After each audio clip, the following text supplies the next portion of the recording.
বনে যাত্রী বোঝাই গাড়ির সাথে ট্রাক্টরের সংঘর্ষে মৃত ৩। বাড়ির মেয়ের বউ ভাত বলে কথা, সেখানে চুটিয়ে আনন্দ করে খাওয়া দাওয়া সারা।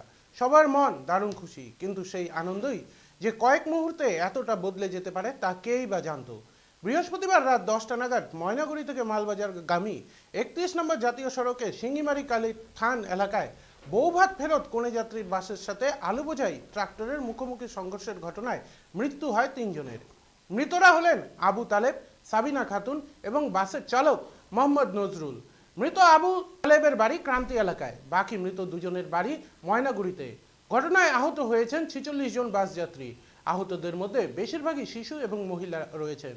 আহতরা ময়নাগুড়ি গ্রামীণ হাসপাতাল, জলপাইগুড়ি সুপার স্পেশালিটি হাসপাতাল এবং উত্তরবঙ্গ মেডিকেল কলেজ হাসপাতালে পাঠানো হয়েছে।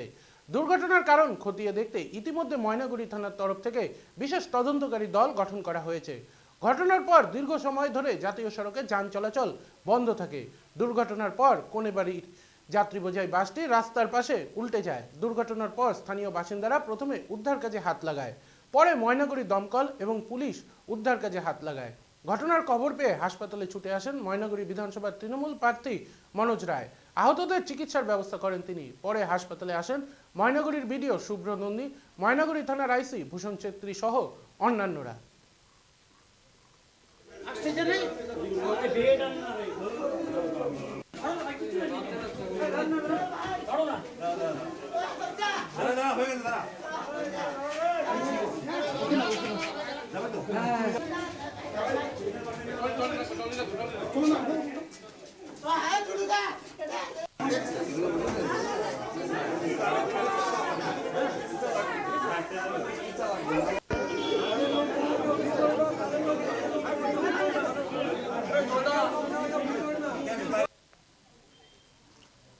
আজকে অত্যন্ত একটা দুর্ভাগ্যজনক ঘটনা ঘটেছে। একটি বিয়েবাড়ির অনুষ্ঠান সেরে আমাদের এই ময়নাগুড়ি ব্লকেরই দমনির সেই অনুষ্ঠানটি ছিল।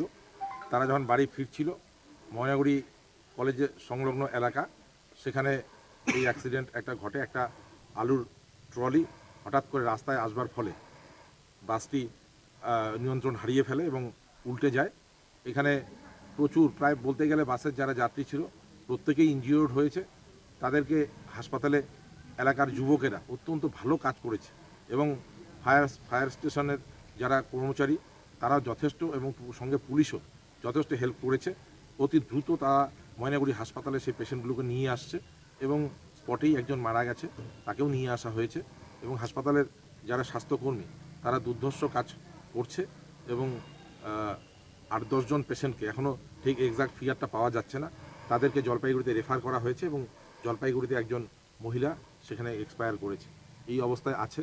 আমরা এখানে আছি, বিডিও সাহেবও এসছেন, সর্বস্তরের সরকারি আধিকারিকরা এসে, এবং পাশাপাশি হেলথের যারা কাজ করছেন তাদেরকে অসংখ্য ধন্যবাদ জানাতেই হবে যে এত দ্রুত তারা এই রুগীদের পরিষেবা দিয়েছেন।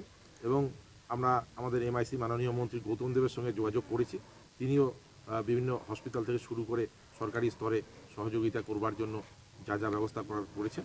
আমরা এই রুগীদেরকে দ্রুত পাঠিয়ে দিয়ে আমাদের কিছু মানুষকে আমরা জলপাইগুড়ি সুপার স্পেশালিটি হাসপাতালে পাঠিয়েছি। তারা সেখানে সার্ভিস দেওয়ার জন্য ইতিমধ্যে পৌঁছে গেছেন।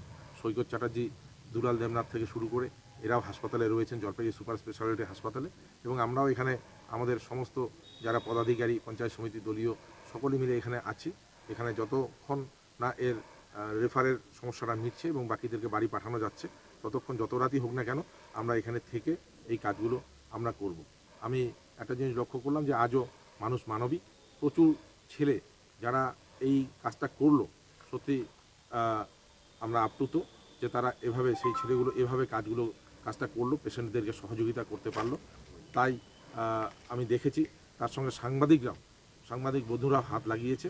ময়নাগুড়ি যত সাংবাদিক আছে তারা সুন্দরভাবে এই কাজটি সম্পাদন করবার চেষ্টা করছে। দেখা যাক, আমি আশা করব আর যেন এক্সপায়ার না করে। আমরা চেষ্টা করছি, ডাক্তারবাবুরাও চেষ্টা করছে। আমরা হয়তো আর কিছু